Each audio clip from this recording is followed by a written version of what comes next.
السلام علیکم ورحمۃ اللہ وبرکاتہ۔ الحمد للہ رب العالمین والصلاة والسلام علی اشرف الانبیاء والمرسلین وبعد۔ اعوذ باللہ من الشیطان الرجیم۔ فی جنات یتساءلون عن المجرمین ما سلککم فی سقر قالوا لم نک من المصلین۔ اسلام میں نماز کی بہت زیادہ اہمیت ہے۔ نماز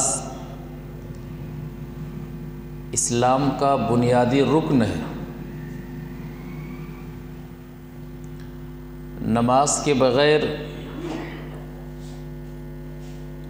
اسلام مسلمان کا تصور پیش نہیں کرتا ہے۔ نماز مومنوں کی معراج ہے۔ نماز برائی کو روکتی ہے، بے حیائی سے روکتی ہے۔ نماز انسان کو اللہ تعالیٰ سے قریب کر دیتی ہے۔ مصیبت کا ساتھی نماز ہے۔ نماز بہترین وسیلہ ہے اللہ سے قریب ہونے کا۔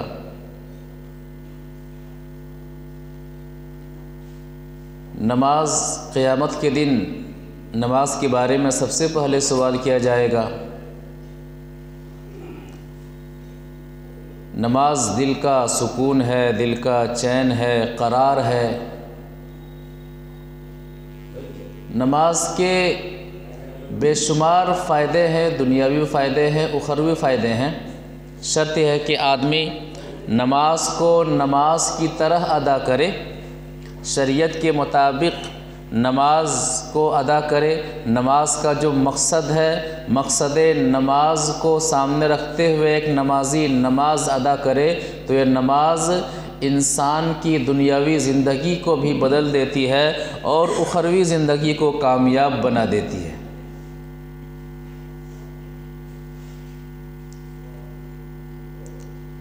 شریعت کا اگر آپ مطالعہ کریں گے تو نماز کے تعلق سے آپ کے سامنے ایک خاکہ ابھر کر کے آئے گا۔ مثال کے طور پر آپ بیمار ہیں اور رمضان کا مہینہ ہے تو آپ روزہ چھوڑ سکتے ہیں۔ اسلام کہتا ہے کہ جب بیمار سے صحت یاب ہو جائیے تو روزہ قضا کر لیجئے۔ آپ کے پاس مال نہیں ہے، آپ کے پاس اتنا مال نہیں ہے کہ آپ حج کر سکیں۔ اسلام کہتا ہے حج مت کیجیے، آپ پر حج فرض نہیں ہے۔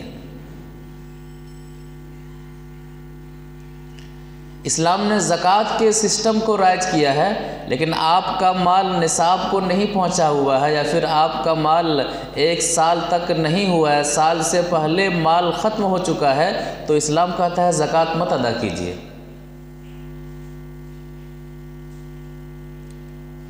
لیکن نماز کے تعلق سے اگر آپ سرسری مطالعہ کریں گے تو اسلام نماز کے تعلق سے نظریہ پیش کرتا ہے کہ حالت صحت میں ہے تو نماز کی پابندی کرنی ہے، اور نماز کی پابندی اور باجماعت نماز کی پابندی کرنی ہے۔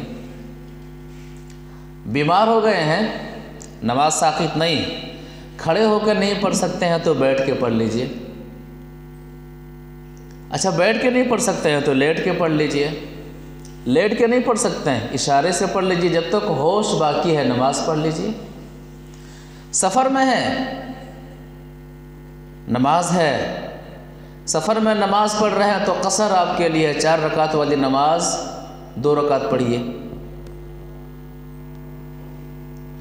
آپ مارکیٹ میں ہیں، آپ گھر میں ہیں، آپ شادی کی محفل میں ہیں، آپ کہیں بھی ہیں، نماز کسی بھی حال میں معاف نہیں ہے۔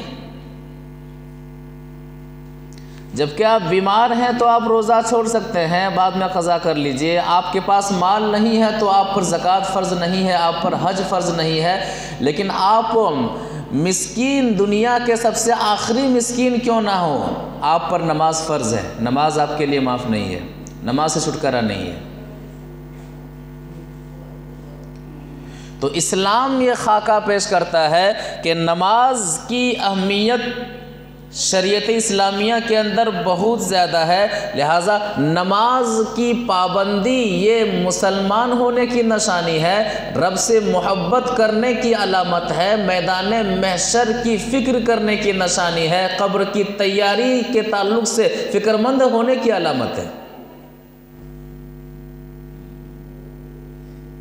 نماز چھوڑنے کے نقصانات کیا ہیں؟ آج کے درس میں یہی موضوع رکھا گیا ہے، نماز چھوڑنے کے نقصانات کیا ہیں۔ ایک بندہ مومن، ایک مسلمان جب نماز چھوڑ دیتا ہے، نماز سے بے پرواہ ہو جاتا ہے، دنیا میں مشغول اور مصروف ہو جاتا ہے، نماز کی کوئی اہمیت ان کی زندگی میں نہیں ہے، اذان ہوتی ہے کوئی پرواہ نہیں، حی علی الصلاۃ اور حی علی الفلاح کی آوازیں ٹکراتی ہیں، کوئی مطلب نہیں، ان کو دنیا سے مطلب ہے، دنیا کی رنگینیوں سے مطلب ہے، دنیا کے آرام سے مطلب ہے، دنیا کے گپ شپ سے مطلب ہے، اور دنیا کے دیگر کاموں سے مطلب ہے، نماز کو انہوں نے اپنی زندگی میں اہمیت دی ہی نہیں ہے۔ ایسے لوگوں کے نقصانات کیا کیا ہیں؟ چند نقصانات کا تذکرہ ہوگا انشاءاللہ۔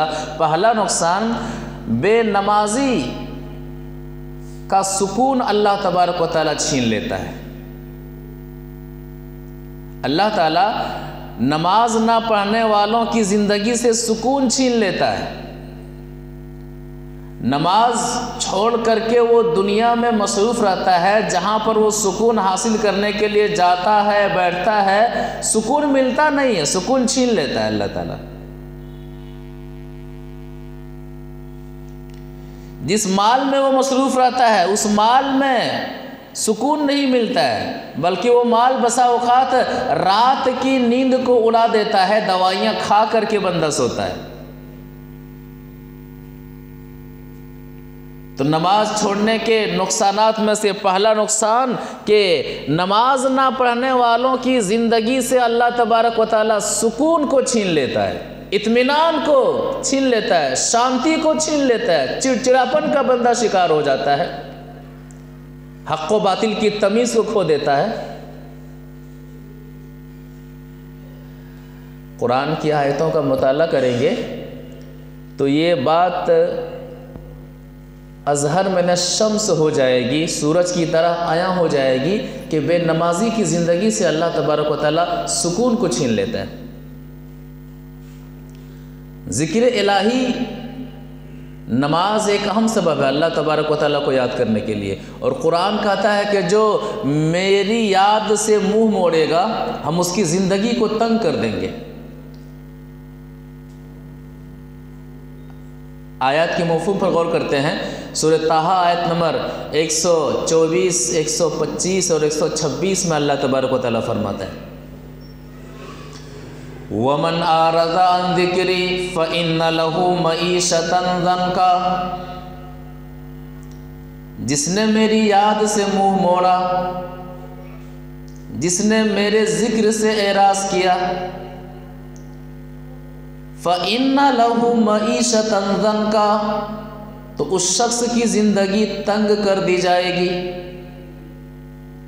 اس کی قبر کو تنگ کر دی جائے گی۔ فَإِنَّ لَهُ مَعِيشَةً ضَنْكًا، مفسرین نے تفسیر یہ کی ہے کہ فَإِنَّ لَهُ مَعِيشَةً ضَنْكًا، ہم اس کی زندگی سے سکون کو چھین لیں گے، اطمینان کو چھین لیں گے، اس کی زندگی بے چینی کا شکار ہو جائے گی، بے اطمینانی کا شکار ہو جائے گی، اضطرابیت کا شکار ہو جائے گی۔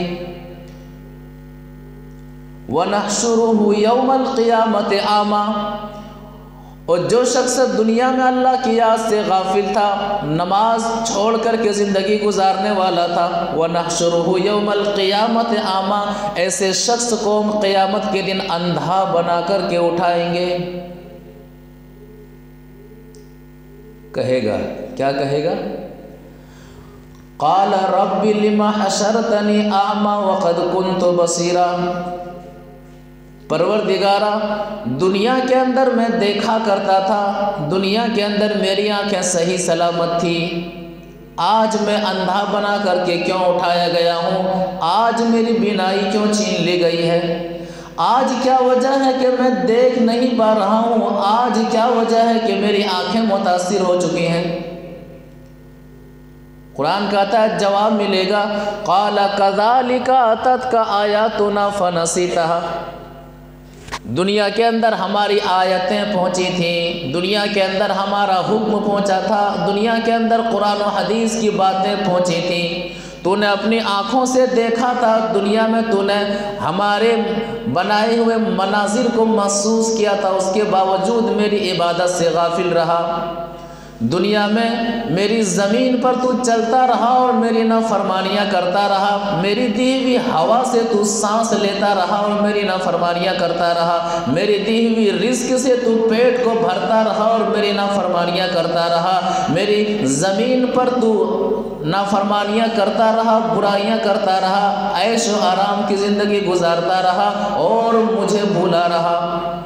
قال کذالک اتتک آیاتنا فنسیتها، ہماری آیتیں دنیا کے اندر تیرے پاس پہنچی تھی، ہماری نشانیاں پہنچی تھی، تم نے ہماری آیتوں کو بھلا دیا۔ وکذالک اليوم تنسیٰ، چونکہ دنیا میں تو نے میرے حکم کو بھلا دیا، اسی لیے آج ہم تجھے بھلا دیتے ہیں، اسی لیے ہم نے تجھے اندھا بنا کر کے اٹھایا ہے۔ تو نماز کے نقصانات میں سے، بے نماز نہ پڑھنے کے نقصانات میں سے ایک اہم نقصان، اللہ تبارک و تعالیٰ سکون چھین لیتا ہے۔ قیامت کے دن اللہ تبارک و تعالیٰ ایسے شخص کو اندھا بنا کر کے اٹھائے گا۔ اسی طرح سے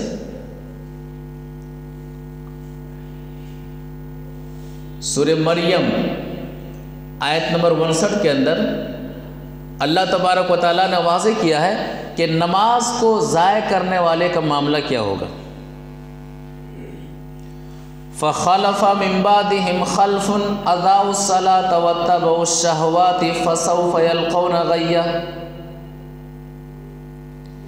اطاعت گزار بندوں کا تذکرہ کرنے کے بعد اللہ تبارک و تعالیٰ فرماتا ہے کہ اس کے بعد ایسے لوگ آئے جو اللہ تعالیٰ کی اطاعت کرنے والے نہ تھے، اللہ تعالیٰ کی فرما برداری کرنے والے نہ تھے۔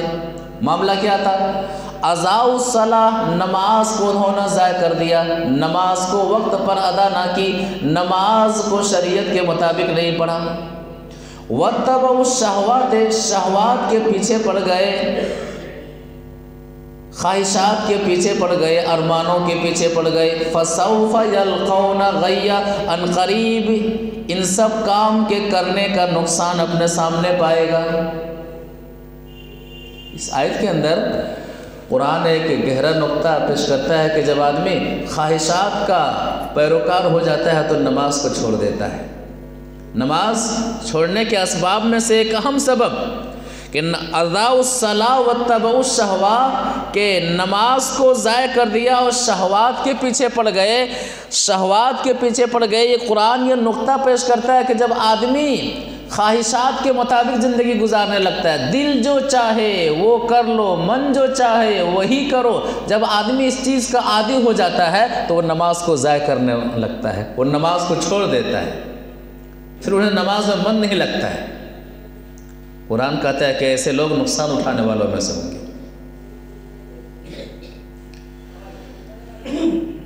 اسی طرح سے فرشتوں کی ندا ہوتی ہے، فرشتے روزانہ 2 فرشتے آواز لگاتے ہیں، عبادت کرو، عبادت کرو۔ جو مال تمہیں عبادت سے روکے، نماز سے روکے، وہ مال تمہارے لیے بہتر نہیں ہے، درست نہیں ہے، اتنا ہی مال تمہارے لیے کافی ہے۔ جو مال تمہیں نماز سے دور نہ کرے وہی مال تمہارے لیے کافی ہے، جتنا مال تمہیں عبادت سے دور نہ کرے اتنا ہی مال تمہارے لیے کافی ہے۔ جو مال تمہیں اللہ کی یاد سے غافل کر دے، جو مال تمہیں عبادت سے دور کر دے، وہ مال تمہارے حق میں بہتر نہیں ہے۔ اللہ تعالیٰ کی طرف سے فرشتے روزانہ 2 فرشتے یہ آواز لگاتے ہیں، ایک حدیث سے سمجھتے ہیں۔ وعن ابی الدرداء رضی اللہ تعالیٰ عنہ قال قال رسول اللہ صلی اللہ علیہ وسلم ما من یوم طلعت فیہ الشمس الا بعث بجنبتیہا ملکان ینادیان یسمعان اہل الارض الا الثقلین یا ایہا الناس ہلموا الی ربکم فإن ما قل وکفر خیر مما کثر وألہا رواہ احمد فی مسند۔ مسند احمد کے اندر یہ حدیث موجود ہے۔ راوی حدیث حضرت ابو درداء رضی اللہ تعالیٰ عنہ ہے۔ وہ کہتے ہیں کہ نبی صلی اللہ علیہ وسلم نے فرمایا کہ روزانہ جب بھی صبح ہوتی ہے دو فرشتے آواز لگاتے ہیں اور دو فرشتے اپنی آوازوں کو سناتے ہیں، اور یہ آواز فرشتوں کی یہ آوازیں جن و انس کے علاوہ ہر مخلوق سنتی ہے۔ روزانہ جب بھی صبح ہوتی ہے تو دو فرشتے اپنی آواز کو سناتے ہیں مخلوق کو۔ فرشتوں کی آواز صرف انسان سن نہیں پاتا ہے، جنات سن نہیں پاتے ہیں۔ کیا آواز ہوتی ہے؟ یا ایھا الناس ہلموا الی ربکم، اے لوگو اپنے رب کی طرف دوڑو۔ یہ فرشتوں کی آواز ہے، فرشتے جگا رہے کہ اے لوگو اپنے رب کی طرف دوڑو، اپنے رب کی عبادت کرو۔ صبح کا آغاز عبادت الہی سے کرو، عبادت الہی سے کرو۔ ہم اٹھتے کب ہیں؟ 9 بجے 10 بجے، ہمارے منہ میں برش ہوتا ہے، گھر کے باہر بیٹھ جاتے ہیں 10 بجے 11 بجے، ابھی ہمارا ناشتہ نہیں ہوا ہوتا ہے۔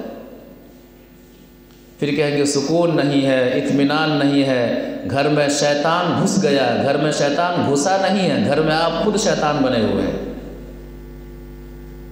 آپ کو اپنے اندر سے شیطان نکالنے کی ضرورت ہے، اپنے نفس کو پاک کرنے کی ضرورت ہے۔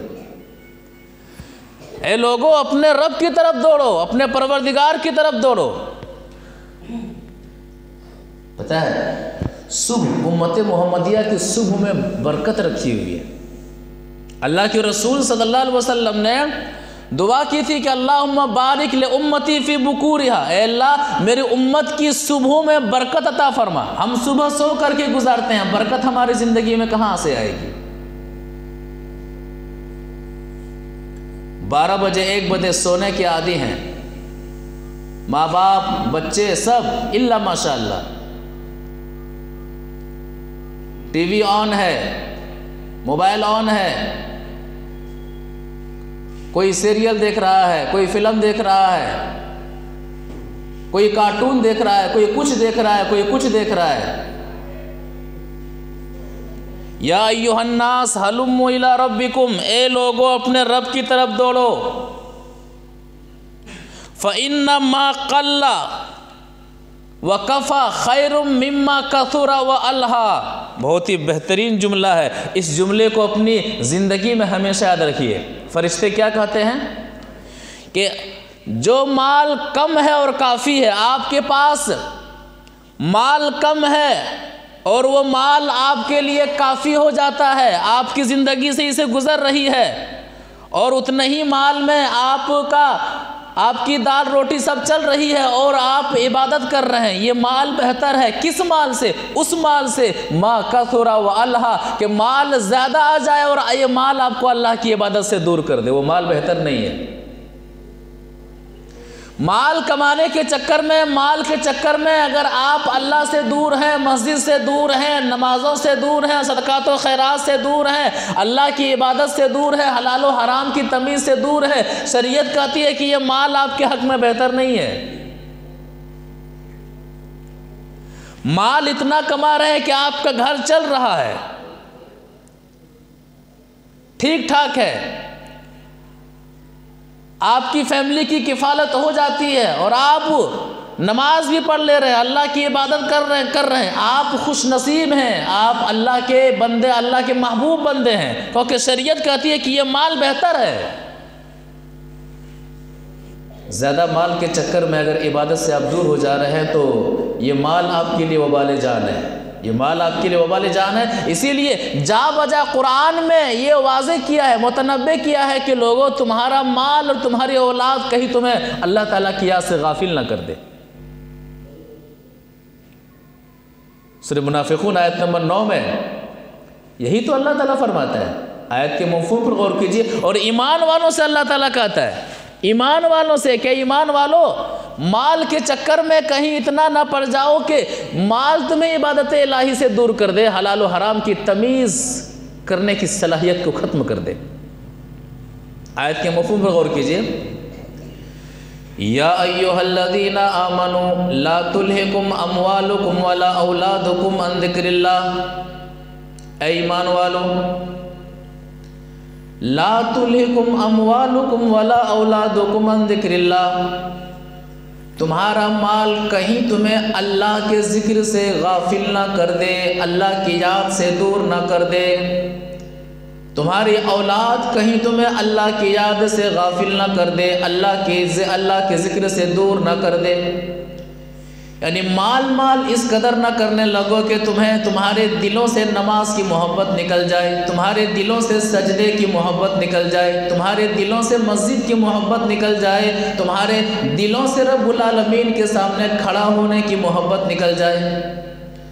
اولاد کے چکر میں، اولاد کے پیچھے اس قدر نہ پڑ جاؤ کہ تم اپنی آخرت کو تباہ کر بیٹھو، اپنی اخروی زندگی کو برباد کر بیٹھو۔ قرآن کہتا ہے وَمَن يَفْعَلْ ذَلِكَ فَأُولَٰئِكَ هُمُ الْخَاسِرُونَ، مال کے پیچھے پڑ کر کے، اولاد کے پیچھے پڑ کر کے جو اللہ تعالیٰ کی یاد سے دور ہو جاتا ہے، جو عبادتوں سے دور ہو جاتا ہے، فَأُولَٰئِكَ هُمُ الْخَاسِرُونَ، اللہ تعالیٰ نشانی بتلا رہا ہے کہ یہی وہ لوگ ہیں جو آخرت میں گھاٹا اٹھانے والے ہیں، جو آخرت میں نقصان اٹھانے والے ہیں۔ کتنا اہم معاملہ ہے۔ فرشتے بھی یہ کہتے ہیں نا کہ فَإِنَّمَا قَلَّ وَكَثُرَ خَيْرٌ مِّمَّا فَإِنَّمَا قَلَّ وَكَفَى خَيْرٌ مِّمَّا كَثُرَ وَالْهَا، وہ مال بہتر ہے جس مال کے بعد، جو مال کمانے کے بعد آپ کے لیے کافی ہو جاتا ہے، اس دن آپ کی فیملی کے لیے کافی ہو جاتا ہے اور آپ عبادت کر رہے ہیں۔ نماز، مال روک نہیں رہا نماز سے، عبادت سے، لیکن وہ مال بہتر نہیں ہے جس مال کی وجہ سے آپ کی نماز متاثر ہو رہی ہے، آپ کی عبادت متاثر ہو رہی ہے اور آپ کا ذکر متاثر ہو رہا ہے۔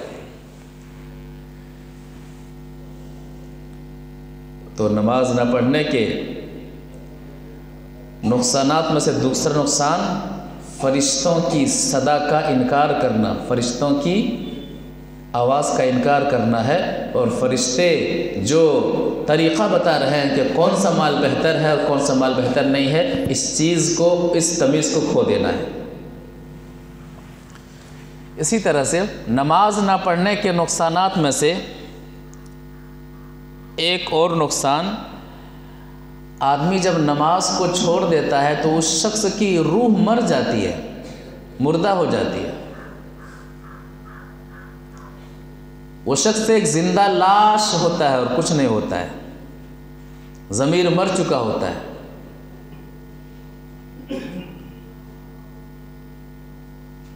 ذکر الہی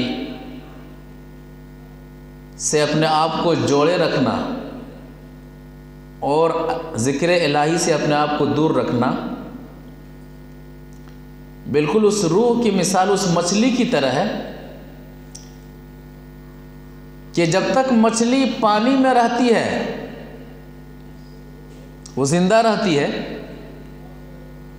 اور اس پانی کے اندر اس کی زندگی چھپی ہوئی ہوتی ہے، اسی طرح سے جب تک آدمی اللہ تبارک و تعالیٰ کے ذکر میں مصروف رہتا ہے، اللہ تعالیٰ کی یاد میں مصروف رہتا ہے، اللہ تعالیٰ کی عبادت سے اپنے آپ کو جوڑے رکھتا ہے، وہ شخص زندہ رہتا ہے۔ لیکن اگر مچھلی کو آپ پانی سے نکال دیجئے تو وہ مچھلی کیا کرتی ہے؟ جان گنوا دیتی ہے، مچھلی کھو جاتی ہے، مچھلی مر جاتی ہے۔ تو جس طرح سے مچھلی پانی سے نکال دی جائے تو مچھلی زندہ نہیں رہتی ہے، اسی طرح سے آدمی اپنے آپ کو ذکر الہی سے دور کر لے تو آدمی کی روح مر جاتی ہے، اسی طرح سے جس طرح سے پانی سے نکالے جانے کے بعد مچھلی مر جاتی ہے۔ اور حدیث ایسا ہی کچھ کہا ہے، حدیث سے سمجھتے ہیں۔ وعن ابی موسیٰ الاشعری رضی اللہ تعالیٰ عنہ قال قال رسول اللہ صلی اللہ علیہ وسلم مثل الذی یذکر ربہ والذی لا یذکر ربہ مثل الحی والمیت، رواہ البخاری فی ابواب الدعوات۔ بخاری شریف کے اندر یہ حدیث موجود ہے، راوی حدیث حضرت ابو موسیٰ الاشعری رضی اللہ تعالی عنہ ہیں۔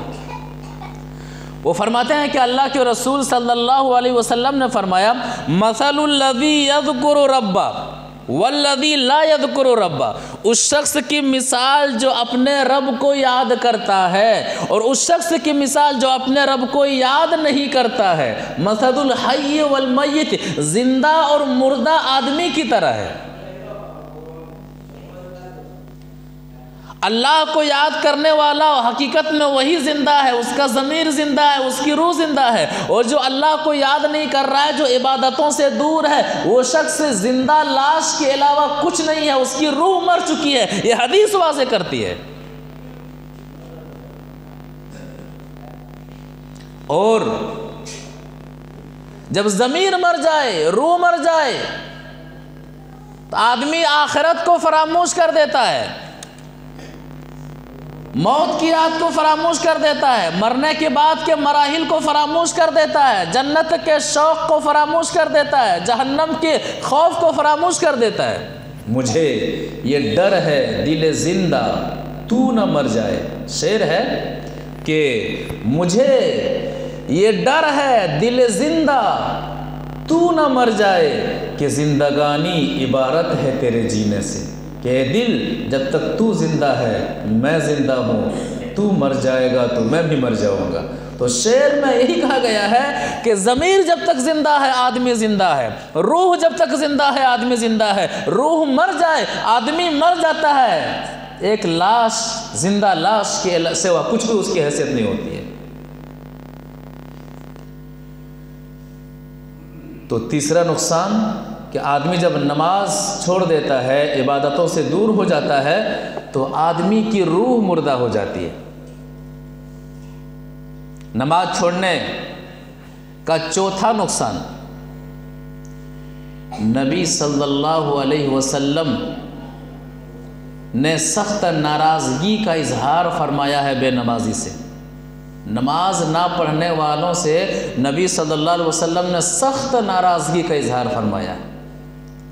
اب بتائیے، نماز چھوڑنے والے نبی صلی اللہ علیہ وسلم کی محبت کیسے اور کس انداز سے کریں گے، جبکہ حدیث کہہ رہی ہے کہ ایسے لوگوں سے نبی صلی اللہ علیہ وسلم نے سخت ناراضگی کا اظہار فرمایا ہے۔ حدیث سے سمجھتے ہیں۔ وعن ابی ہریرہ رضی اللہ تعالیٰ عنہ قال قال رسول اللہ صلی اللہ علیہ وسلم لیس صلاة اثقل علی المنافقین من الفجر والعشاء ولو یعلمون ما فیہما لأتوہما ولو حبوا لقد حممت ان آمر المؤذن فیقیم ثم آمر رجلا یؤم الناس ثم آخذ شعلا من نار فأحرق على من لا يخرج إلى الصلاة بعد، رواہ البخاری فی کتاب الاذان۔ بخاری شریف کے اندر یہ حدیث اسی طرح سے موجود ہے، راوی حدیث حضرت ابو ہریرہ رضی اللہ تعالی عنہ ہیں۔ وہ فرماتے ہیں کہ نبی صلی اللہ علیہ وسلم نے فرمایا لیس صلاة اثقل علی المنافقین من الفجر والعشاء، منافقین پر سب سے بھاری جو نماز ہوتی ہے وہ فجر کی نماز ہوتی ہے اور عشاء کی نماز ہوتی ہے۔ اسلام نے نماز چھوڑنے کے تعلق سے منافق کی تعریف یہ نہیں کی ہے کہ نماز چھوڑنے والا منافق ہے، نہیں، نماز پڑھنے والا منافق ہے۔ جی، نماز پڑھنے والا منافق ہے۔ جو شخص نماز کو، خاص کر کے عشاء کی نماز کو جماعت سے نہیں پڑھتا ہے اور فجر کی نماز کو جماعت سے نہیں پڑھتا ہے، اسلام کہتا ہے کہ ایسے شخص کی نماز منافق کی نماز ہے۔ انہوں نے نماز کو چھوڑا نہیں ہے، ظہر جماعت سے پڑھا ہے، عصر کو جماعت سے پڑھا ہے، مغرب کو جماعت سے پڑھا ہے، اب عشاء کو وہ جماعت سے نہیں پڑھتا ہے، فجر کو جماعت سے نہیں پڑھتا ہے، نماز پڑھتا ہے لیکن نماز کو دو نمازوں کو بجماعت نہ پڑھنے کی وجہ سے اسلام یہ کہتا ہے کہ یہ منافق کی نماز ہے۔ تجارت کے چکر میں، فلاں کے چکر میں دن بھر تھکے ہوئے ہیں، آتے ہیں عشاء میں سو جاتے ہیں، ارے پڑھ لیں گے قضا کر لیں گے۔ اتنی آسانی سے آپ قضا کر لیں گے؟ اسلام میں قضا کا اتنا آسان تصور نہیں ہے جو آپ نے سمجھ رکھا ہے، وہ تو عین مجبوری کی بات ہے۔ فجر میں ارے سو لیتے ہیں، لیٹ سے سوئے ہیں، قضا کر لیں گے، 10 بجے اٹھیں گے، نماز قضا کریں گے، پھر دکان جائیں گے۔ یہ مجبوری نہیں ہے۔ آپ سب کام، دنیا کے ہر کام کو وقت پر کر لے رہے ہیں، پھر آپ یہ کیوں بہانہ لگاتے ہیں کہ میں 10 بجے اٹھوں گا، نماز پڑھوں گا، دکان جاؤں گا؟ آپ 10 بجے اٹھ بھی رہے ہیں تو نماز پڑھنے کے لیے نہیں، دکان جانے کے لیے آپ اٹھ رہے ہیں۔ دکان جانے کے وقت میں آپ گویا کہ نماز پڑھ کر کے جا رہے ہیں، تو دکان کے لیے آپ نماز پڑھ رہے ہیں، آپ نماز کے لیے وقت نہیں نکالے ہوئے ہیں۔ منافق کی نماز ہے۔ تو منافقین پر سب سے بھاری نماز عشاء کی نماز باجماعت ادا کرنا اور فجر کی نماز کو باجماعت ادا کرنا۔ اس کے بعد فرماتے ہیں، اس کے بعد کا جو جملہ ہے، اس جملے کے اندر وہ لوگ بہت خوش نصیب ہیں جو اس جملے کے، جو ان 2 نمازوں کی پابندی باجماعت کرتے ہیں، اور وہ لوگ بہت ہی بد نصیب ہیں جو ان 2 نمازوں کی پابندی باجماعت نہیں کرتے ہیں۔ کیا جملہ ہے؟ وَلَوْ يَعْلَمُونَ مَا فِيهِمَا لَأَتَوْهُمَا وَلَوْ حَبْوًا۔ اگر لوگ جان لیں کہ عشاء کی نماز باجماعت پڑھنے میں کتنا ثواب ہے اور فجر کی نماز باجماعت پڑھنے میں کتنا ثواب ہے، تو گھسیٹ کر کے، اگر پاؤں کے بل چل کر کے آنے کی طاقت نہیں رکھتے ہیں تو اپنے آپ کو گھسیٹتے ہوئے مسجد لائیں گے۔ تو کیا پتہ چلا اس سے یہ نقطہ پتہ چلا کہ وہ لوگ کتنے ثواب کے حقدار ہیں جو عشاء اور فجر کی نماز کو باجماعت ادا کرتے ہیں۔ اللہ تعالیٰ کے کس قدر مقرب بندوں میں سے ہیں جو عشاء اور فجر کو باجماعت اہمیت دیتے ہیں، اور کس قدر نقصان میں ہیں وہ لوگ جو عشاء اور فجر کی نماز کو یوں ہی بلا کسی شرعی مجبوری کے چھوڑ دیتے ہیں اور قضا کے نام پر اہمیت کو گنوا دیتے ہیں۔ اس کے بعد فرماتے ہیں، اس حدیث کا جو آخری ٹکڑے کا تعلق میرے موضوع سے ہے، خاص کر کے میرے موضوع سے ہے، آج کے درس کے موضوع سے ہے۔ آپ نے کیا فرمایا؟ لَقَدْ حَمَمْتُ أَنْ آمُرَ الْمُؤَذِّنَ فَيُقِيمَ۔ میرا ارادہ ہے کہ میں مؤذن کو حکم دوں کہ اقامت کہیں۔ ثم آمر رجلا یؤم الناس، پھر میں کسی شخص کو کہوں کہ ذرا آج امامت آپ کرا دیجئے۔ کون کہہ رہے ہیں؟ نبی صلی اللہ علیہ وسلم، کہ میں کسی اور کو مصلی پہ کھڑا کر دوں۔ کیوں کھڑا کر دوں؟ وجہ کیا؟ وجہ یہ ہے کہ ثم آخذ شعلا من نار فاحرق علی من لا یخرج الی الصلاۃ بعد، کہ میں آگ لوں، ثم آخذ شعلا من نار، میں آگ کا شعلہ لے کر کے میں ایسے گھروں میں جاؤں اور ان گھروں کو جلا دوں جو نماز پڑھنے کے لیے گھروں سے نکلتے نہیں ہیں۔ رحمت للعالمین، آنسو بہانے والے نبی صلی اللہ علیہ وسلم، دوسروں کا درد، اپنا درد سمجھنے والے نبی صلی اللہ علیہ وسلم، دوسروں کا بوجھ اٹھانے والے نبی صلی اللہ علیہ وسلم، دوسرے کے نقصان کو اپنا نقصان سمجھنے والے نبی صلی اللہ علیہ وسلم کا جملہ کیا ہے کہ میں کسی اور کو کھڑا کر دوں، جا کے ان گھروں میں آگ لگا دوں جن گھروں کے لوگ نماز پڑھنے کے لیے گھر سے نکلتے نہیں ہیں۔ کتنا اہم معاملہ ہے کہ نبی صلی اللہ علیہ وسلم کا ارادہ گھر جلانے کا ہے، گھر کو خاکستر کر دینے کا ہے۔ لہذا نبی صلی اللہ علیہ وسلم کا غصہ بے نمازیوں سے اس حدیث کے آخری ٹکڑے میں دیکھ سکتے ہیں۔ کس قدر غصے ہیں، غصہ کا اظہار کیے ہوئے ہیں کہ میں کسی اور کو امام بنا کر کے میں ایسے گھروں کو آگ لگا دوں۔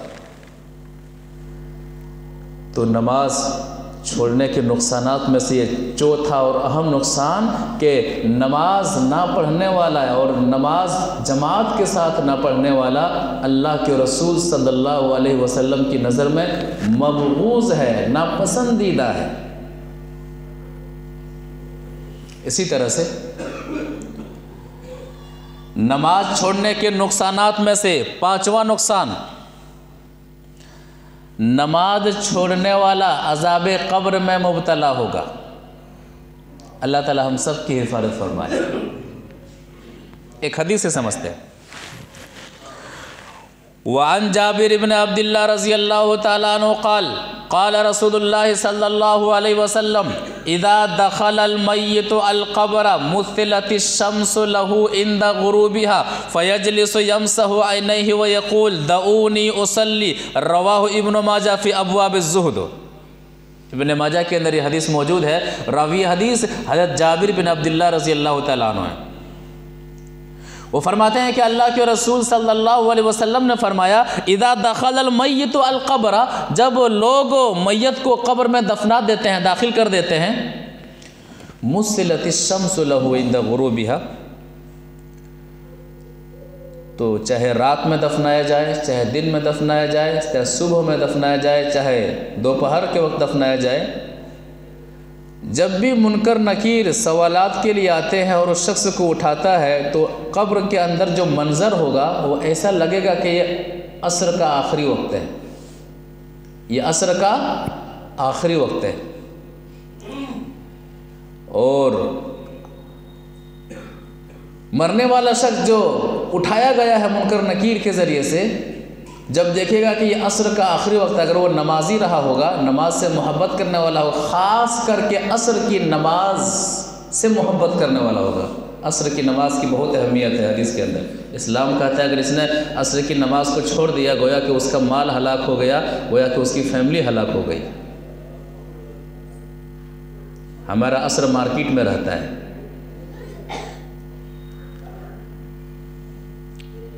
تو جب بھی اٹھایا جائے گا وہ دیکھے گا کہ یہ تو عصر کا آخری وقت ہے۔ اب وہ سوچے گا، جو دنیا میں نمازی رہا ہوگا، نماز سے اور خاص کر کے عصر کی نماز سے محبت کرنے والا ہوگا، وہ سوچے گا یہ سوال کرنے کے لیے آئے ہوئے ہیں، ان کے سوالوں کا میں جواب دوں گا تو میرے عصر کی نماز قضا ہو جائے گی، قضا ہو جائے گی۔ یہ وہی شخص قبر میں ایسا سوچ سکتا ہے جو دنیا کے اندر ایسا سوچتا ہوگا میری نماز قضا نہ ہو، میری نماز قضا نہ ہو۔ کتنے ایسے لوگ ہیں الحمدللہ سننے کو ملتا ہے، بہت اچھا لگتا ہے کہ جا رہا ہوں میری نماز چھوٹ جائے گی، نہیں میری نماز قضا نہ ہو جائے، مجھے نماز پڑھ لینی ہے۔ نماز کی وجہ سے آدمی دنیا کا کام چھوڑ دے، یہ اصل نماز کی محبت ہے۔ آدمی دنیا کا کام کر لے رہا ہے، پھر جب بس فرصت مل جا رہی ہے تو نماز قضا کر لیں گے، یہ نماز سے محبت نہیں ہے۔ تو جو نماز سے گہری محبت کرنے والا ہوگا، قبر کے اندر اطمینان دیکھیے، سکون دیکھیے۔ حدیث بڑا گہرا نقطہ پیش کرتی ہے، نماز پڑھنے والا دنیا میں بھی مطمئن ہوتا ہے، پریشانیاں آتی ہیں، آزمائشیں آتی ہیں، لیکن وہ شخص اللہ رب العالمین کے سامنے کھڑا ہو جاتا ہے، آنسو بہاتا ہے، روتا ہے، سجدے میں اللہ سے سب سے زیادہ قریب ہوتا ہے۔ وہ جو آنسو میں سکون ہوتا ہے وہی شخص محسوس کرتا ہے جو نماز سے محبت کرنے والا ہو اور پریشان اور بے چین ہو کر کے رب العالمین کے سامنے کھڑا ہے اور آنسو گر رہے ہیں۔ وہ آنسو میں جو سکون ملتا ہے نا، دنیا کے کسی اور ہاسپٹلوں میں وہ سکون نہیں ملتا ہے، اس کو آدمی بیان نہیں کر سکتا ہے۔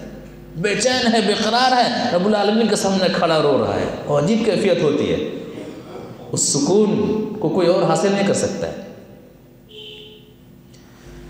وہی نماز کے ذریعے سے سکون حاصل کرنے والا اب قبر میں نماز پڑھنے کی وجہ سے سکون میں ہے، کہ دنیا میں نماز سے محبت کرنے والا تھا، تو جب بھی دفنایا جائے گا، اٹھایا جائے گا تو عصر کا آخری وقت ہوگا، فیجلس یمسح عینیہ، آنکھوں کو ملتا ہوا اٹھے گا، آنکھوں کو ملتا ہوا اٹھے گا، یہ تو عصر کا آخری وقت ہے، کیا کہے گا؟ دعونی اصلی، فرشتوں تمہارے سوالوں کا جواب میں بعد میں دوں گا۔ ہائے ہائے، یہ قبر کی تنہائی، میں نے قبر سے زیادہ خطرناک منظر نہیں دیکھا، نبی صلی اللہ علیہ وسلم فرما رہے ہیں۔ کوئی دروازہ نہیں، کوئی کھڑکی نہیں، زمین کے اندر ہم نے دفنا دیا ہے، آپ نے دفنا دیا ہے، لیکن سکون دیکھ لیجیے، اطمینان دیکھ لیجیے۔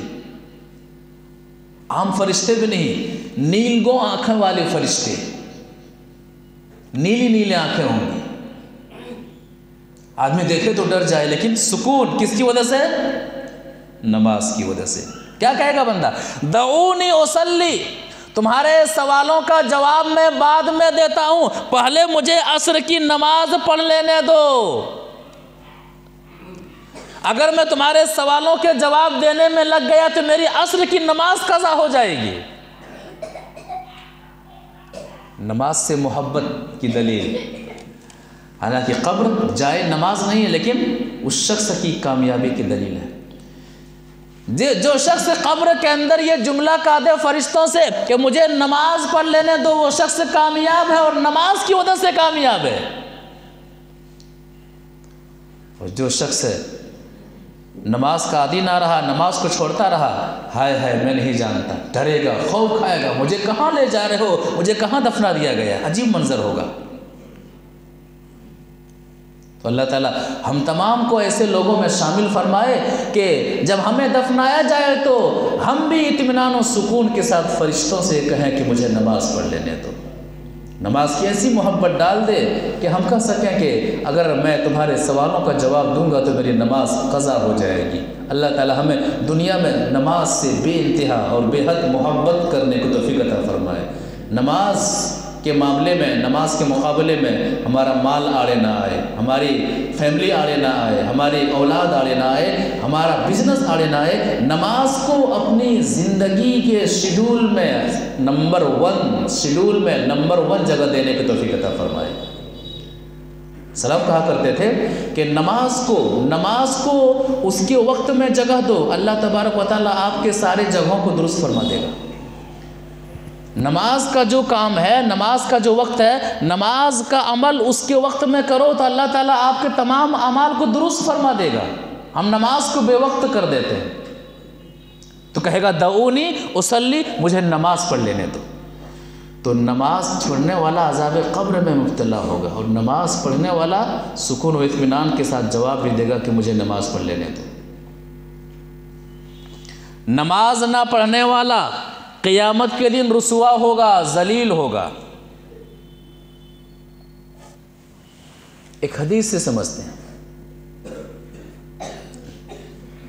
وعن انس بن مالک رضی اللہ تعالیٰ عنہ قال قال رسول اللہ صلی اللہ علیہ وسلم اول ما يحاسب به العبد يوم القیامت الصلاة فَإِن صَلَحَتْ صَلَحَ سَائِرُ عَمَلِ وَإِن فَسَدَتْ فَسَدَ سَائِرُ عَمَلِ رواہ الطبرانی فی الموجم الاوسط۔ طبرانی شریف کے اندر یہ حدیث موجود ہے، شیخ البانی رحمہ اللہ نے صحیح الترغیب کے اندر اس کو جگہ دیا ہے، صحیح حدیث ہے۔ وہ فرماتے ہیں، راوی حدیث ہے انس بن مالک رضی اللہ تعالیٰ عنہ، وہ فرماتے ہیں کہ نبی صلی اللہ علیہ وسلم نے فرمایا اول ما يحاسب به العبد يوم القیامت الصلاة، قیامت کے دن بندے سے سب سے پہلا جو سوال ہوگا وہ کیا ہوگا؟ نماز۔ دنیا کے امتحانوں میں پرچہ آؤٹ ہو جائے، کہہ دے کہ سب سے پہلا جو ایگزام ہوگا، سب سے پہلے جس کتاب کا ایگزام ہوگا وہ سائنس ہے، وہ میتھ ہے، وہ فزکس ہے، بتا دے کہ سب سے پہلا جو امتحان ہوگا وہ سائنس کا امتحان ہوگا۔ سائنس کے امتحان میں جو کامیاب ہو جائے گا تو بقیہ کتابوں میں اگر وہ ناکام بھی ہو جائے گا یا پھر کچھ نمبرات کم ہو جائیں گے تو کوئی فرق نہیں پڑے گا۔ اگر یہ کہہ دیا جائے پھر بھی بندہ سائنس کی تیاری کیے بغیر کسی اور کی تیاری کرتا ہے تو ایک اسٹوڈنٹ دوسرے اسٹوڈنٹ بھی کہتا ہے پاگل تھا، دیوانہ تھا۔ دیکھو جب بتا دیا گیا تھا کہ اس کتاب میں اگر کامیاب ہو جاؤ گے تو بقیہ کتاب میں نمبر کم بھی آئے گا تو ہم کیا کریں گے؟ پاس کر دیں گے۔ اس کے باوجود یہ کیا کرتا رہا؟ اس کتاب کو چھوڑ کر کے دوسری کتاب کی تیاری کرتا رہا۔ کہتے ہیں کہ نہیں کہتے ہیں؟ اور کہیں گے، یہی کہیں گے۔ وہی معاملہ ہے، شریعت نے کہا دیا کہ سب سے پہلے قیامت کے دن جس چیز کا حساب ہوگا، جس چیز کے بارے میں سوال کیا جائے گا عمل کے معاملے میں، الصلاۃ، نماز پڑھ کے آیا ہے کہ نماز پڑھ کے نہیں آیا ہے۔ قیامت کے دن نماز پڑھا تھا کہ نماز نہیں پڑھا تھا؟ اب ہماری تیاری کس اعتبار سے ہو رہی ہے ہم سمجھ سکتے ہیں اور دیکھ سکتے ہیں، محاسبہ کر سکتے ہیں۔ نماز پڑھ کر کے آیا کہ نہیں آیا؟ کیوں؟ فَإِن صَلَحَتْ صَلَحَ سَائِرُ عَمَلِي، نماز اگر درست ہوگی تو سارے اعمال درست ہوں گے۔ نماز پڑھ کے آیا ہوگا اور نماز کو نبی صلی اللہ علیہ وسلم کے طریقے کے مطابق پڑھ کر کے آیا ہوگا تو اللہ تعالیٰ اس کے سارے اعمال کو درست فرما دے گا، اور جو کمیاں ہوں گی تو اللہ تبارک و تعالیٰ نماز کی وجہ سے پردہ ڈال دے گا۔ وَإِن فَسَدَتْ فَسَدَ سَائِرُ عَمَلِي، اور اگر نماز میں فساد ہوگا، کیا مطلب؟ یا تو نماز پڑھا نہیں ہوگا، یا تو نماز پڑھا ہوگا لیکن طریقہ رسول کے مطابق پڑھا نہیں ہوگا تو ان کے سارے اعمال بیکار ہو جائیں گے، ان کے اعمال دیگر اعمال اس قابل نہیں رہیں گے کہ وہ اعمال انہیں جنت میں لے جا سکیں۔ یہ مطلب ہے کہ فسد سائر عملی، اس کے سارے اعمال فساد کے شکار ہو جائیں گے۔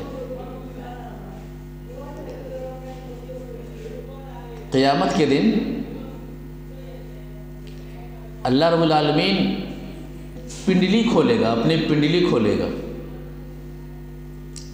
جس طرح سے اللہ تعالیٰ کے ہاتھ ہیں، اللہ تعالیٰ کا چہرہ ہے، اللہ تعالیٰ کے قدم ہے، تو پنڈلی کا بھی تذکرہ ہے۔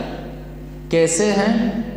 انسانوں کی طرح نہیں، صرف جب بھی اللہ رب العالمین کے جسم کے بارے میں کوئی بات شریعت کہتی ہے تو اس کو من و عن اسی طرح سے کیا کر لینا ہے؟ تسلیم کر لینا ہے، تشبیہ نہیں دینا ہے۔ والکیف مجہول، کیفیت نہیں معلوم ہے لیکن ایمان لانا واجب ہے، اس پر ایمان لانا واجب ہے۔ تو قیامت کے دن اللہ رب العالمین اپنی پنڈلی کھولے گا، جو نمازی ہوں گے فوراً سجدے میں گر جائیں گے، لیکن جو بے نمازی ہوں گے یا پھر ریاکار ہوں گے، نماز دنیا میں دکھانے کے لیے پڑھ رہے ہوں گے، تو وہ سجدہ میں گرنا چاہیں گے لیکن سجدہ نہیں کر پائیں گے، ان کی پیٹھ تختی کی طرح بالکل سخت ہو جائے گی، جھک ہی نہیں پائے گا وہ شخص، ذلت و رسوائی کا سامنا ہوگا۔ لوگ سمجھ جائیں گے کہ دنیا کے اندر بے نمازی تھا، دنیا کے اندر ریاکاری کرنے والا تھا۔ اللہ تبارک و تعالیٰ سورہ قلم آیت نمبر 42 و 43 کے اندر فرماتا ہے، آیات کے مفہوم پہ غور کیجئے۔ یوم یکشف عن ساق ویدعون الی السجود فلا یستطیعون، قیامت کے دن پنڈلی کھولی جائے گی۔ یوم یکشف عن ساق، قیامت کے دن پنڈلی کھولی جائے گی۔ وَيُدْعَوْنَ إِلَى السُّجُودِ فَلَا يَسْتَطِعُونَ، اور سجدہ کرنے کے لیے بلائے جائیں گے، فَلَا يَسْتَطِعُونَ، تو ریاکاری کرنے والے، دنیا کے اندر نماز چھوڑنے والے، فَلَا يَسْتَطِعُونَ، سجدہ کرنے کے لیے جھک ہی نہیں پائیں گے، کھڑے کے کھڑے رہ جائیں گے۔ خاشعۃ ابصارهم ترہقهم ذلہ، قیامت کے دن ان کی نگاہیں جھکی ہوئی ہوں گی، ہر طرف سے ذلت ہی ذلت چھائی ہوئی ہوگی، منہ چھپانے کے لیے کوئی اور جگہ نہیں ہوگی، غائب ہونے کے لیے کوئی اور راستہ نہ ہوگا۔ وَقَدْ كَانُوا يُدْعَوْنَ إِلَى السُّجُودِ وَهُمْ سَالِمُونَ، قرآن کہتا ہے کہ کیا وجہ ہے کہ یہ لوگ رب العالمین کی پنڈلی کو دیکھنے کے باوجود سجدے میں جھک نہیں پائیں گے، سجدہ نہیں کر پائیں گے۔ قرآن کہتا ہے وَقَدْ كَانُوا يُدْعَوْنَ إِلَى السُّجُودِ فَلَا يَسْتَطِعُونَ، دنیا کے اندر یہ جھک سکتے تھے، دنیا کے اندر ان کی کمر ٹیڑھی ہو سکتی تھی، دنیا کے اندر یہ سجدے میں جا سکتے تھے لیکن دنیا کے اندر انہوں نے سجدہ نہ کیا، دنیا کے اندر یہ رکوع میں جا سکتے تھے لیکن دنیا کے اندر انہوں نے رکوع نہ کیا۔ وَهُمْ سَالِمُونَ، دنیا کے اندر صحیح سلامت یہ تھے، اس کے باوجود میری عبادت سے دور رہا، ذلت چھائی رہے گی۔ تو نماز چھوڑنے کے نقصانات میں سے ایک اہم نقصان کہ قیامت کے دن نماز نہ پڑھنے والا ذلت کا شکار ہوگا، رسوائی کا شکار ہوگا۔ اسی طرح سے اہل جنت اہل جہنم سے سوال کریں گے کہ تم جہنم میں کیوں آ گئے؟ تعجب کریں گے جہنم میں آنے کی وجہ کیا ہے؟ دنیا میں اچھے خاصے تھے، سب کچھ ٹھیک ٹھاک تھا، دنیاوی زندگی اچھی تھی۔ تو جہنمی 4 جواب دے گا، جہنم میں کیوں آیا؟ جنتیوں کو وہ 4 جواب دے گا۔ 4 جواب میں سے جو پہلا جواب ہے کہ جہنم میں کیوں آیا، تو پہلا جواب نماز کے تعلق سے ہوگا۔ تم جہنم میں کیوں چلے گئے؟ جہنمی 4 جواب دیں گے کہ جہنم میں آنے کی یہ وجہ ہے، یہ وجہ ہے، یہ وجہ ہے، یہ وجہ ہے۔ پہلی جو وجہ بتائی جائے گی وہ نماز ہوگی۔ سورہ مدثر آیت نمبر 40 سے لے کر کے 43 تک پڑھتے جائیے، آیات کے مفہوم پر غور کیجیے۔ فی جنات یتساءلون عن المجرمین، اہل جنت جہنمیوں سے پوچھیں گے، مجرموں سے پوچھیں گے، گناہ گاروں سے پوچھیں گے، ما سلککم فی سقر، تم جہنم میں کیسے چلے آئے؟ تمہیں کس چیز نے جہنم میں داخل کر دیا؟ تم تو دنیا میں اچھے خاصے تھے، تمہارا معاملہ دنیا میں لوگوں کے ساتھ اچھا تھا، دنیا میں تمہارا مقام تھا، دنیا میں تمہارا منصب تھا، دنیا میں تمہاری چودراہٹ تھی، دنیا کے اندر تم اپنے آپ کو بہت بڑا سمجھا کرتے تھے، دنیا کے اندر بہت ہی زیادہ اپنے آپ کو پاورفل مانا کرتے تھے۔ ما سلککم فی سقر، کس چیز نے تمہیں جہنم میں لا کھڑا کیا ہے؟ جہنم میں کس چیز نے ڈال دیا ہے؟ آج تم جہنم میں کی آگ میں کیوں جل رہے ہو؟ جہنمی 4 جواب دیں گے۔ پہلا جواب ہوگا قالوا لم نک من المصلین، ہم بے نمازی تھے، ہم نماز نہیں پڑھا کرتے تھے، نماز سے میرا کوئی واسطہ نہ تھا، اذان کی آواز تو میرے گھروں تک آتی تھی، میرے کانوں تک ٹکراتی تھی، لیکن میں اذان کی آواز پر دھیان نہ دیتا تھا، نماز سے میرا کوئی واسطہ نہ تھا۔ مال جمع کرنا ہے، مال جمع کرنا یہی میرا مقصد تھا، اولاد کے پیچھے بھاگنا یہی میرا مقصد تھا، دنیا کی رنگینیوں میں کھو جانا یہی میرا مقصد تھا۔ لم نکو من المصلین، نماز سے مجھے کوئی محبت نہ تھی، نماز میری زندگی میں کوئی اہمیت نہ رکھتی تھی۔ پہلا جواب۔ 4 جواب دیں گے، ان میں سے پہلا جواب یہ ہوگا کہ میں بے نمازی تھا، نماز کا میں پابند نہ تھا۔ یہاں پر کیا ہے؟ بہانے، آج ناپاک ہیں، کل سے پڑھیں گے، کل کپڑے سوکھے نہیں ہیں، پرسوں سے پڑھیں گے، جمعہ سے پڑھیں گے، ابھی ایگزام چل رہے ہیں، ایگزام کے بعد سے پڑھیں گے، جب ایگزام کے بعد ہو جا رہا ہے ابھی پارٹی شارٹی میں ہے، پارٹی کے بعد سے پڑھیں گے، ابھی باہر ہے، گھر آنے کے بعد پڑھیں گے۔ خواتین حضرات کے بھی بہت سے ایک بہانے ہوتے ہیں، چھوٹے بچے ہیں کیسے پڑھیں گے، مارکیٹ جانا رہتا ہے کیسے پڑھیں گے، بچوں کو اسکول چھوڑنا رہتا ہے کیسے پڑھیں گے، بچے رات تک جاگاتے رہتے ہیں کیسے نماز کی پابندی کریں گے۔ سب بہانے، یہ سب کیا ہے؟ سب بہانے۔ اسی لیے قرآن وہاں جہنم میں جانے کے بعد یہ سارے کے سارے بہانے اس جہنمی کو لگیں گے کہ واقعی بہانے، اسی لیے وہاں بہانہ نہیں مانے گا، وہاں بہانہ نہیں بنائے گا۔ جب سوال ہوا کہ تم نماز کیوں نہیں پڑھتے تھے، تم جہنم میں کیوں آ گئے، تو وہ بے نمازی کی وجہ یہ نہیں بتائے گا کہ فلاں وجہ تھی، وہ ڈائریکٹ کہے گا میں بے نمازی تھا، میں نماز کا پابند نہ تھا۔ بہانہ مت بنائیے نماز چھوڑنے کے لیے، بلکہ کام چھوڑنے کے لیے نماز کو ریزن بنائیے، نماز کو بہانہ بنائیے۔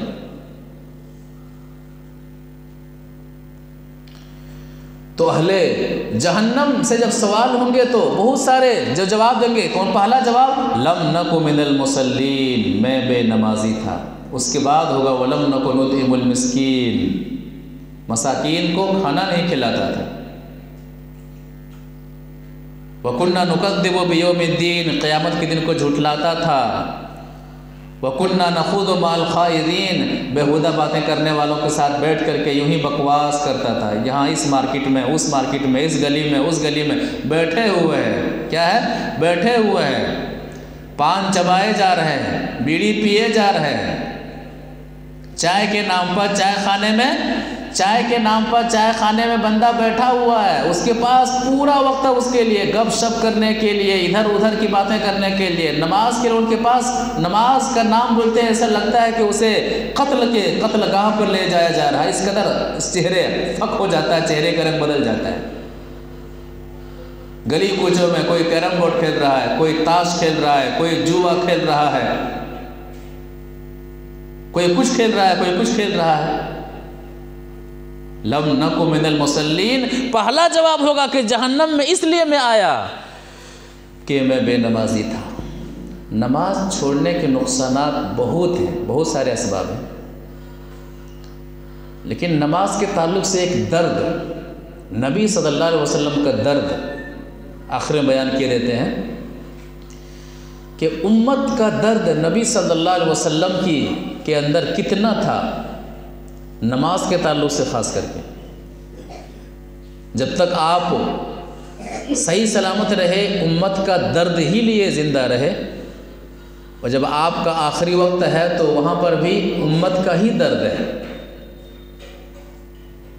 ایک حدیث سے سمجھتے ہیں، وعن ام سلمة رضی اللہ تعالی عنہ قالت کان من آخر وصیت رسول اللہ صلی اللہ علیہ وسلم الصلاة وما ملکت ایمانکم حتی جعل نبی اللہ صلی اللہ علیہ وسلم یلجلجها فی صدری وما یفید بها لسان، رواہ احمد فی مسندی۔ مسند احمد کے اندر یہ حدیث موجود ہے، راویہ یہ حدیث حضرت ام سلمہ رضی اللہ تعالیٰ عنہ ہے، وہ فرماتی ہیں کہ کانت من آخر وصیت رسول اللہ صلی اللہ علیہ وسلم، نبی صلی اللہ علیہ وسلم کی آخری وصیت وہ کیا تھی؟ الصلاة وما ملکت ایمانکم، لوگوں نماز کی پابندی کرنا اور اپنے ماتحتین کے ساتھ اچھا سلوک کرنا۔ یہ کب فرما رہے ہیں؟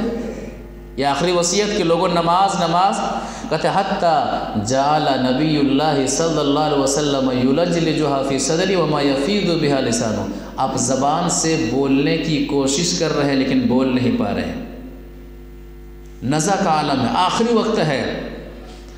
یہودیہ نے جو زہر کھلایا تھا اس زہر کا اثر بھی آپ گلے میں محسوس کر رہے، کہتے ہیں کہ عائشہ ایسا لگتا ہے کہ میرا گلا کٹ جائے گا۔ آخری وقت ہے، کبھی آپ بے ہوش ہو جاتے ہیں، پھر ہوش آتا ہے، پھر بے ہوش ہو جاتے ہیں، یہ عالم ہے۔ کبھی آپ مصیبت اور پریشانی کی وجہ سے اپنے چہرے کو چادر سے ڈھانپ لیتے ہیں، پھر جب اور پریشانی بڑھتی ہے تو چادر سے اپنا چہرہ چادر سے ہٹا لیتے ہیں۔ پریشان ہیں، بے چین ہیں، بے قرار ہیں۔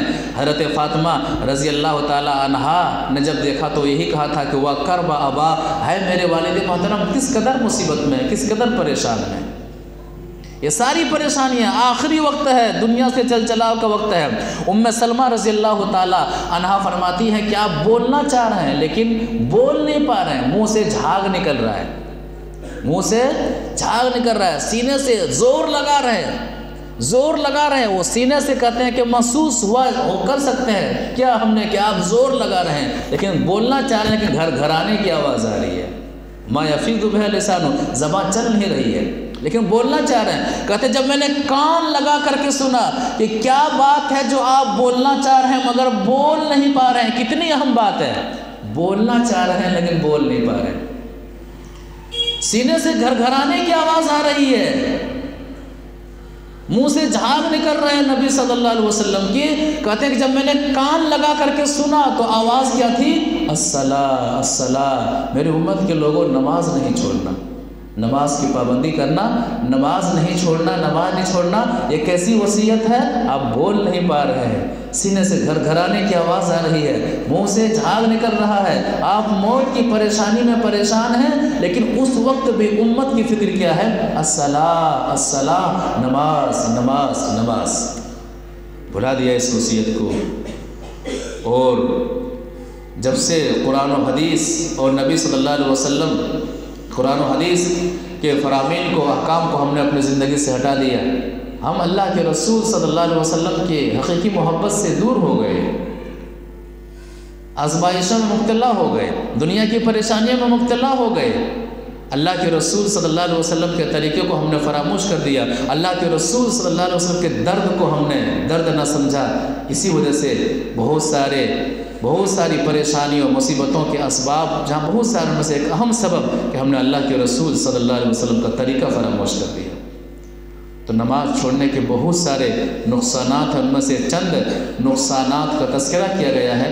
دعا کرتے ہیں کہ اللہ تبارک و تعالی ہمیں حقیقی معنوں میں نماز سے محبت کرنے کی توفیق عطا فرمائے، نماز کو اپنی زندگی میں توحید کے بعد سب سے پہلا درجہ دینے کی توفیق عطا فرمائے، نماز کی اہمیت کو سمجھنے کی توفیق عطا فرمائے، خود بھی نماز کی پابندی کرنے کو توفیق عطا فرمائے، اپنی فیملی کو، اپنے دوست احباب کو، اپنے خاندان کو، دوسروں لوگوں کو نماز پڑھنے کی طرف رغبت دلانے کو توفیق عطا فرمائے، نماز کے لیے تبلیغ کرنے کو توفیق عطا فرمائے، نماز کے ذریعے سے اپنے گناہوں کی بخشش کروانے کو توفیق عطا فرمائے، نماز کے ذریعے سے اللہ تبارک و تعالیٰ کی رحمت کو حاصل کرنے کو توفیق عطا فرمائے، نماز کے ذریعے سے رب کو راضی کرنے کو توفیق عطا فرمائے۔ پروردگارہ ہماری نمازوں کو اس قابل بنا دے کہ ہماری یہ نمازیں کل قیامت کے روز اخروی زندگی کو بنانے میں کام آئے، ہماری نمازوں کو اس قابل بنا دے کہ قبر میں جب ہمیں دفن کیا جائے اور اٹھایا جائے تو ہم بھی کہہ سکیں کہ مجھے نماز پڑھ لینے دو، تمہارے سوالوں کا جواب میں بعد میں دوں گا۔ پروردگارہ ہمیں حقیقی معنوں میں اللہ کے رسول صلی اللہ علیہ وسلم کے طریقے کے مطابق نماز پڑھنے کی توفیق عطا فرمائے، دیگر عبادات کرنے کی توفیق عطا فرمائے، اور ہر حال میں اور ہر جگہ اور ہر وقت اللہ کے رسول صلی اللہ علیہ وسلم کی سنتوں کی پاسداری کرنے کی توفیق عطا فرمائے۔ ہم میں سے جو بیمار ہیں انہیں شفا عطا فرما، پروردگار ہم میں سے جو مقروض ہیں تو ان کا قرضہ ادا کر دے، ہم میں سے جہاں کہیں اہل توحید پریشان ہیں تو ان کا حامی اور ناصر بن جا، پروردگار ہم میں سے جو لوگ تنگی رزق کے شکار ہیں، پروردگار تو ان کے مال میں برکت عطا فرما، ان کے رزق میں برکت عطا فرما، اور دین و دنیا کی بھلائیاں عطا فرما۔ جب تک ہمیں اس دنیا کے اندر زندہ رکھ، ایمان اور اسلام کی حالت میں زندہ رکھ، اور جب ہمارا خاتمہ ہو تو اس حال میں خاتمہ ہو کہ ہماری زبان سے لا الہ الا اللہ کا ورد ہو، اور جب ہمیں دنیا چھوڑ کر کے جائے تو قبر کی نعمتیں ہمارا انتظار کر رہی ہوں، اللہ تبارک و تعالیٰ کی رحمتیں ہمارا انتظار کر رہی ہوں، آمین یا رب العالمین۔